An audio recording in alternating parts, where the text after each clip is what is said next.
Qu'est-ce que tu fais?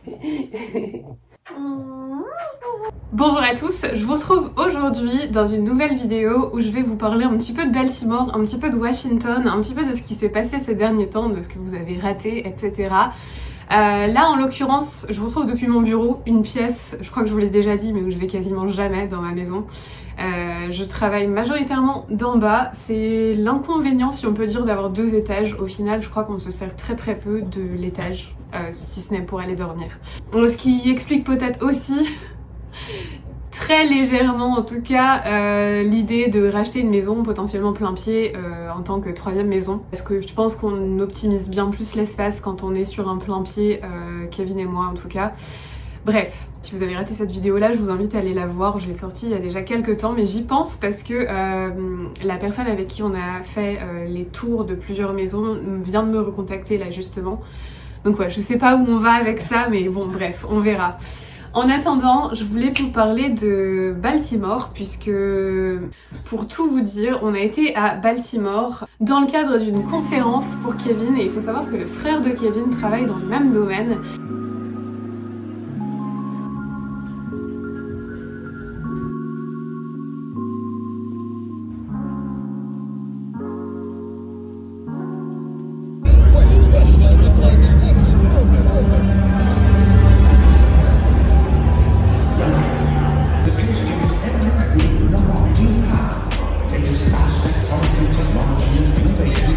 Et aller à cette conférence également, bon, c'est une conférence mondiale de chimie sur la spectrométrie de masse, si cela peut vous donner une idée plus précise de la chose, qui se passait à Baltimore en fait. Donc c'est vrai que quand je parlais à mes amis, notamment américains, bon on va à Baltimore, ils disaient mais pourquoi tu irais là-bas? Tout simplement parce que c'est pas la ville la mieux réputée des États-Unis, elle est réputée assez dangereuse dans les faits. C'est je crois la 3e ville des États-Unis en termes d'homicide par exemple, et connue aussi pour son activité de gang. Si vous connaissez la série dont je ne me souviens plus du nom, qui est littéralement centrée sur Baltimore et ses gangs.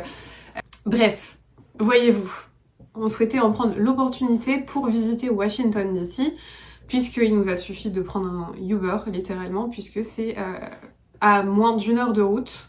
Donc on a visité Washington aussi, et tout ça, ça va venir dans cette vidéo, mais je voulais vraiment vous faire un petit aparté sécurité aux États-Unis, parce que je pense que cette expérience nous aura permis de vivre quelque chose d'assez américain, pour le coup. Très américain même, et c'est parti, je vous raconte tout ça. Alors, Baltimore, encore une fois, ville pas la mieux réputée du monde, et avec raison, à cause de cette fameuse activité de gang et ces homicides permanents, au point où ça ne choque plus personne. On est arrivé un samedi soir, on a été dormir à l'hôtel, et le dimanche matin on s'est dit on se lève très tôt et on va visiter la ville du matin jusqu'au soir, puisqu'après la conférence commençait et moi de mon côté je travaillais depuis l'hôtel. Majoritairement je restais dans le lobby ou ce genre de choses, histoire de voir quand même un petit peu de passage de gens, etc. Mais ouais, voilà.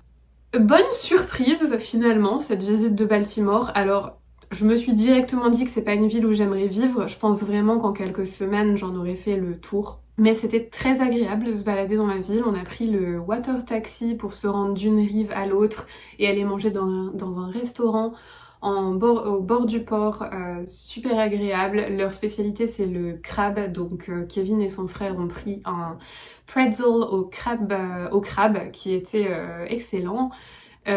Excellent au point où même moi qui ne mange pas du tout de fruits de mer, j'ai goûté et j'ai aimé, c'est vous dire. Et ils ont pris le crab cake, dans le fameux crab cake, spécialité aussi de là-bas, dans un burger, c'était super agréable. Et avant ça, on a marché des kilomètres et des kilomètres, littéralement de l'hôtel qui était dans le centre-ville, près du centre de conférence, Conference Center, jusqu'à longer tout le port et faire un gros morceau de la ville aussi pour aller jusqu'au Fort McHenry.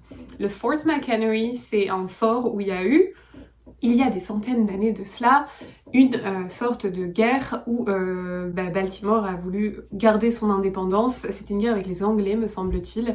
Et c'est là d'ailleurs que l'hymne national américaine a vu le jour, de par toute cette guerre, etc. Bref, si vous voulez plus d'informations, je vous laisse aller voir. Le côté histoire, c'est pas du tout mon truc pour le coup. Mais c'était quand même agréable d'avoir ce petit point historique sur la chose. Et puis ouais, la balade vraiment dans Baltimore m'a convaincue, c'était très très sympathique.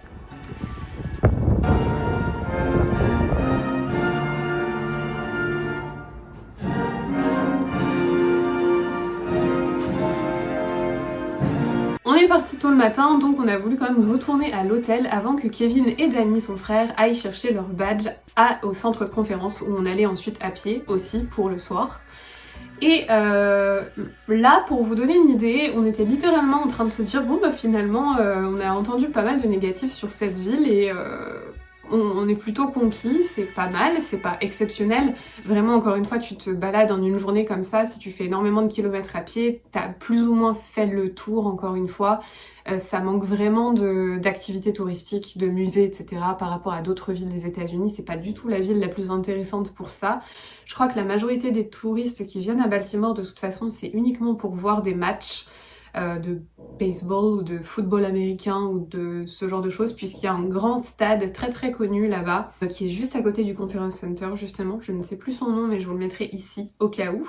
Et ce que je voulais vous dire, c'est que on est dans la rue de l'hôtel et juste en face de l'hôtel, alors c'est un quelque chose by Marriott, donc quelque chose de vraiment sympa, il est très bien noté, il est dans une rue plus ou moins normale pour Baltimore dans le centre-ville. Juste en face, il y a un 7-Eleven. Bref, ils sont aussi connus pour vendre des parts de pizza et je disais même tiens demain midi j'y passerai peut-être juste rapidement vu que je vais travailler de toute façon pour bref, aller me chercher un petit truc à manger, je verrai en tout cas, peut-être que je mangerai à l'hôtel, je ne sais pas. Et on littéralement on entre dans l'hôtel et on retourne dans notre chambre, donc on monte, ascenseur, on était en haut. Là où la porte de l'hôtel donne, il faut savoir que nous quand on rentre pour notre chambre, on se retrouve de l'autre côté du bâtiment puisque notre chambre passait de l'autre côté. Mais il y a un bâtiment en verre devant qui nous permet de voir un petit peu ce qui se passe côté porte de l'hôtel. Enfin on était vraiment dans, je crois qu'on est, ouais, porte de l'hôtel ici et on est dans l'angle ici, quelque chose comme ça. Et à peine montée, je me pose sur le lit, je me dis je m'assois 2 secondes, que j'entends, qu'on entend 3 coups de feu, littéralement. Alors c'est pas la première fois Kevin et moi qu'on entend des coups de feu puisqu'on est déjà allé tirer ici aux États-Unis. C'est un peu le seul contexte où on a entendu des coups de feu dans la vie réelle en fait, c'est la première fois. Et il s'avère qu'en bas de... Enfin que juste le 7-Eleven dont je vous parlais, qui est littéralement à l'entrée de notre hôtel, juste en face, les 3 coups de feu provenaient de là et j'ai littéralement bondi du lit et je suis allée à la fenêtre parce que je dis ça c'est clair, c'est des coups de feu. J'ai aucun doute, dès que le premier a été tiré, en fait j'étais déjà en alerte parce que je savais que c'était ça. C'est vraiment repérable, il suffit vraiment que t'entendes ça en vrai une seule fois dans ta vie et ensuite tu sais, à chaque fois que ça en est, tu le sais quoi. Je pense que c'est vraiment différent de les entendre à la télé, ce genre de choses, que de les entendre en vrai.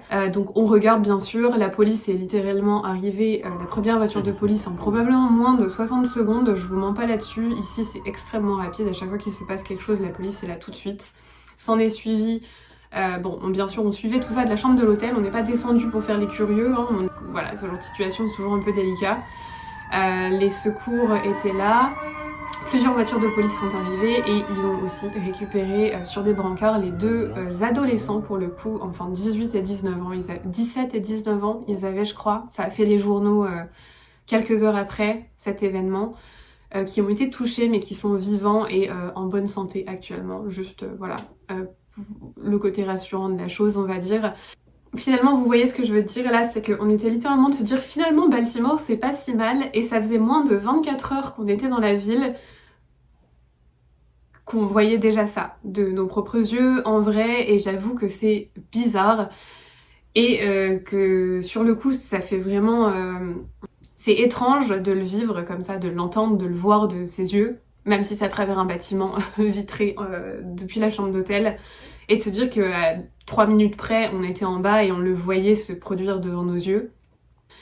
Et on sait qu'il y a eu la même chose la veille, dont une personne qui a été tuée. Bon, un peu plus reculé dans les quartiers. Enfin, vous savez, finalement, souvent, c'est des règlements de compte entre les gangs la plupart du temps. C'est pas des homicides aléatoires, quoique ça arrive. Paraît-il que pour entrer dans un gang, il y a certaines missions, entre guillemets, où il faudrait justement tuer quelqu'un de manière plus ou moins aléatoire. La condition finalement pour entrer dans un de ces gangs. Mais ce que je veux vous dire par là, c'est que malgré tout, ça nous a pas empêché de continuer de profiter de la semaine. Alors bien sûr, t'es peut-être un peu plus vigilant, tu regardes toujours ce qui se passe autour parce qu'on ne sait jamais. Bien d'être... de rester conscient de ce qu'il y a autour de soi. Même, je sais pas, tu rentres dans un restaurant, savoir où sont les sorties de secours pour pas tous courir bêtement dans la même direction en cas de problème, que ce soit un cas comme ça, arme à feu, ou un feu, tout simplement même. Et je vous dis ça parce que si vous vous rappelez de ma vidéo à l'époque où je vous racontais qu'il y avait eu justement une peur panique, des centaines de personnes qui avaient couru dans le cinéma où je travaillais en criant justement au shooting, après ça la police est venue dans le cinéma nous faire tout un exposé sur comment on peut ou réagir dans ce type de situation, comment la plupart des gens réagissent, en nous passant des vidéos qui ont été filmées dans des vraies situations comme ça, que ce soit dans des universités, dans des magasins, dans des malls, parce que oui, les accidents, les crimes, même par arme à feu, c'est fréquent quand même aux États-Unis. Malgré tout ça, je vais vous déplacer parce qu'il faut que je retourne travailler, ma pause est terminée. Malgré tout ça, je ne me sens pas en danger à proprement parler aux États-Unis. Ce que je veux dire par là, c'est que il y a beaucoup plus, je sais pas si vous allez être d'accord avec moi sur ce plan-là, mais il y a beaucoup plus de petites délinquances en France qui fait que se promener dans la rue, c'est pas toujours safe, c'est pas toujours sûr, et t'as finalement plus peur pour toi de te balader dans certaines villes de France plutôt que de te balader aux États-Unis. Parce qu'aux États-Unis, finalement, même si là, de près, on a vu une situation un peu dramatique, c'est le cas de le dire. On sait que ça arrive, on reste vigilant, et je sais pas comment expliquer, ça reste... C'est pas quelque chose que tu verras tous les jours dans les quartiers où tu vas être amené à te promener en tant que touriste ou en tant que personne qui ne fréquente pas de gang ou ce genre de choses. Si vous voyez ce que je veux dire, ça touche vraiment certaines parties de la ville plus en détail. Enfin, vous allez me dire que c'est peut-être pas du tout comme ça que vous pensez et que pour vous les armes à feu c'est une catastrophe, etc. Mais vraiment au quotidien, en termes de sécurité, ça reste les États-Unis pour moi qui sont plus sympathiques à vivre. Malgré tout ce que j'imagine que vous pouvez entendre et tout ce qu'on peut voir sur les accidents par arme à feu, etc. C'est plus sûr pour moi au quotidien. Je sais que ça va être un avis controversé, je pense. Mais voilà, au moins vous savez ce que j'en pense et voilà. Enfin, clairement, voilà, ce qui s'est passé là n'a pas changé ma vision des États-Unis du tout. Je sais que ça fait partie de la vie ici potentiellement, puisque avoir une arme à feu fait partie littéralement des droits des personnes ici.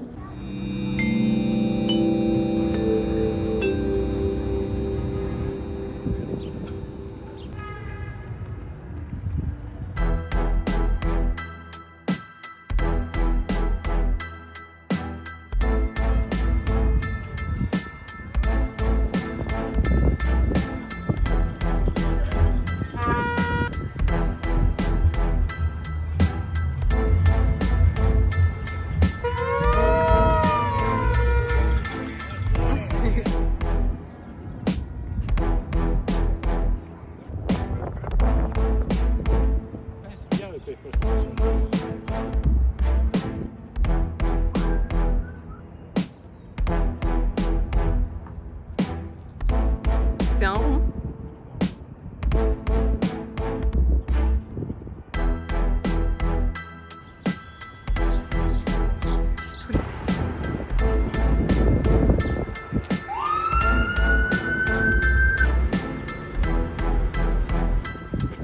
Bonsoir, la ville elle est moche.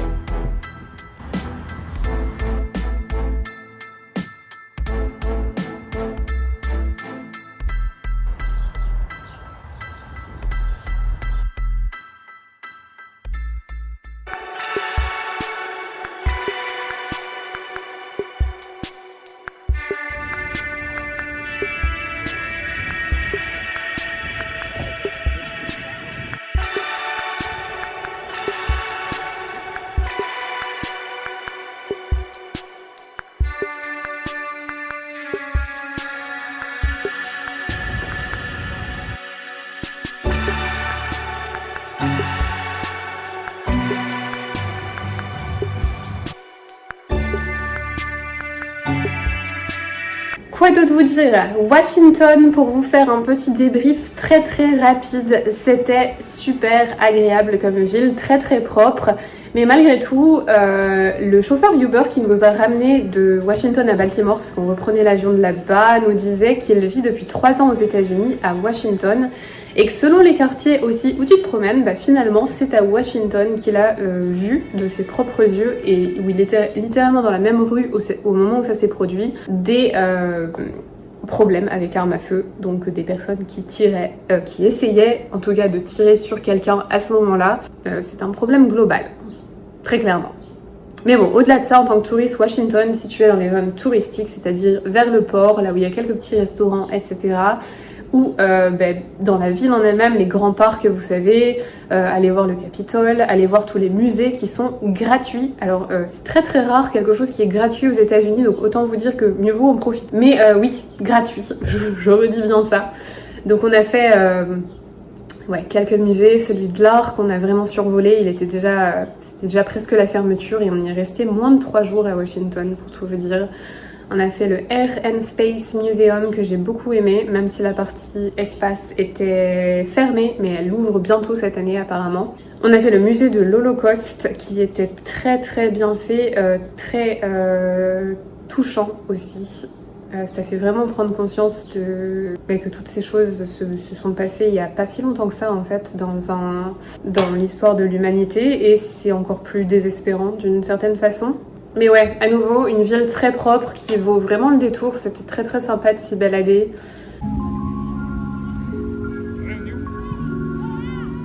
À Washington DC. Je pense que ça va être joli ici.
Bonjour à tous, je vous retrouve en direct de Washington DC. Je viens de boire dans une fontaine, ce qui explique... Bon, bref. Regardez où je suis. Pour vous situer un petit peu, on vient de prendre le Uber depuis Baltimore jusqu'à Washington parce qu'on est 3 et ça valait franchement plus le coup comme ça au final, plutôt que de prendre les transports en commun, etc. Bref, je vous passe cette aventure. On a aussi pris du coup un hôtel qui est en Virginia et non pas dans l'état où est la ville de Washington, tout simplement parce que c'est littéralement à 7 minutes en voiture et que les prix étaient bien plus avantageux comme ça. Et quand je vous dis ça, c'est qu'on est dans un hôtel plutôt sympa. C'était à peu près 260 et quelques dollars pour 2 nuits contre 700 à 1000 si on restait vraiment dans le cœur de la ville ici. Donc voilà pour vous donner un petit peu l'aspect logistique. Maintenant l'aspect visite, découverte, etc. On a pris le petit-déj à l'hôtel à Baltimore avant de partir. On est parti un petit peu en dehors des heures de pointe et on est arrivé vers 11h30 ici. Ça fait déjà un petit moment qu'on se promène dans le grand parc. Et la première chose qu'on a fait, c'est qu'on est allé voir la statue de Abraham Lincoln. Pour ceux qui ne savent pas, c'est le 16e président des États-Unis. C'est aussi celui qui a aboli l'esclavage. Il est surtout d'ailleurs connu pour ça. Le mémorial est super respecté. Il y a un petit panneau qui dit de ne pas faire trop de bruit quand on est à l'intérieur, etc., etc. Quand tu es du coup dans ce monument où il y a la statue d'Abraham Lincoln, tu es en face de ce grand bassin miroir un petit peu avec ce fameux monument vers lequel on se dirige en ce moment, qui est le monument en l'honneur de George Washington, cette fois-ci, le premier président des États-Unis. Et la troisième chose qu'on va faire, qui est le troisième monument de président important ici, c'est un espèce de dôme, et je vous le filmerai aussi juste après quand on ira, en honneur, entre guillemets, à Thomas Jefferson. Il est particulièrement connu, celui-là, pour écrire beaucoup sur la liberté, notamment faire, je crois, un premier essai de la déclaration de l'indépendance à 33 ans seulement. Il commençait déjà à l'écrire. si je vous dis pas de bêtises, et surtout ouais, beaucoup d'essais sur la liberté en général, alors que étrangement, et c'est là qu'il est controversé d'ailleurs celui-ci, 3e président des États-Unis, je n'ai pas pensé à vous le dire, parce que il avait, enfin si on prend toute sa vie en entière, il a eu plus de 600 esclaves. Donc voilà, ça vous explique un petit peu la controversie ici. C'est que tu écris sur la liberté et dans ta vie entière, tu as 600 esclaves, dont une qui est devenue sa compagne. Donc voilà, assez étrange, personnage controversé, voilà, tout simplement. Oui, les hommes de Thomas Jefferson. Yes. Accessoirement, ça nous fait tout réviser un petit peu aussi pour notre future nationalité, où on va devoir connaître toutes ces notions, tous ces présidents, tout ce qui s'est passé, l'hymne national, etc. C'est ça, hein. T'as combien de questions à répondre quand tu fais la nationalité? Je crois que c'est... Il n'y a pas tant que ça. T'es sûr? Non, tu dois en apprendre... Je crois que t'as une liste, t'as une grande liste, mais il t'en pose que quelques-unes. Tu dois en apprendre un gros pavé par cœur, et après Oui. il t'en pose que 5 ou 6, si je dis pas de bêtises. On verra. Suspense.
C'est le canard du Capitole.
La Maison Blanche.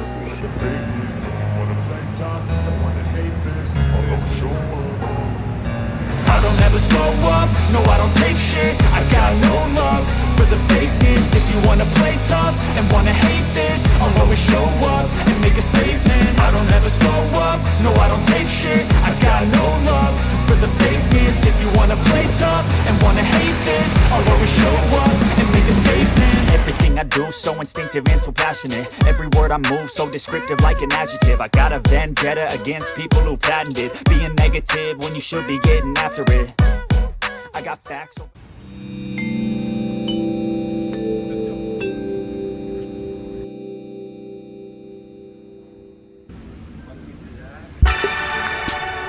Et je pense honnêtement que je vais vous terminer cette vidéo maintenant. Je vous retrouve très bientôt de toute façon dans d'autres vidéos. Je vous souhaite une bonne journée à tous. Bye bye à tous.